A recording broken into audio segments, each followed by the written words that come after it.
কি বলেছেন? ঘুষপেটিয়া বাড়ছে। ঘুষপেটিয়া কি করে বাড়তে পারে? দেশের সীমান্ত যদি অরক্ষিত হয়, সীমান্তের দায়িত্বে কে? বিএসএফ। কোন দপ্তর? স্বরাষ্ট্র দপ্তর। মন্ত্রী কে? অমিত শাহ। বাংলা সীমান্ত নিয়ে যদি দুজন ঢোকে, দুজন, ত্রিপুরা সীমান্ত দিয়ে 20 জন ঢুকছে, কয়েকদিন আগে ধরা পড়েছে রোহিঙ্গা সহ। ডবল ইঞ্জিন সরকার। আমি কুণালদার সাথে একমত হতে পারতাম, আমিও একসাথে আজকে এখান থেকে বলতাম যে অমিত শাহ মহাশয়ের পদত্যাগ চাই যদি পশ্চিমবঙ্গ সরকার ফেন্সিংয়ের জন্য ল্যান্ড দিয়ে দিত। একদম কুণাল ঘোষ ঠিক বলেছেন যে অন্য রাজ্য থেকে অনুপ্রবেশ হচ্ছে। উনিই বললেন না, ত্রিপুরা থেকে 20 জন রোহিঙ্গা ঢুকতে গিয়ে ধরা পড়ে গেছে।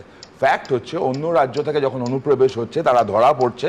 পশ্চিমবঙ্গে যখন অনুপ্রবেশ হচ্ছে তখন দেখা যাচ্ছে পশ্চিমবঙ্গের অনুপ্রবেশ থেকে তারা ভোটার কার্ড পাচ্ছে, তারা আধার কার্ড পাচ্ছে, তারা 100 দিনের কাজ পাচ্ছে, তারা অন্যান্য কাজ পাচ্ছে। এর ফলে তারা খালি পশ্চিমবঙ্গের হিন্দুদের না, যেই মুসলমানরা 1947 সালে আমাদের আলাদা দেশ চাই বলে অন্য দেশে চলে যায়নি, এই দেশটাকে ভালোবেসে থেকে গেছিল, তাদেরও কিন্তু ক্ষতি হচ্ছে।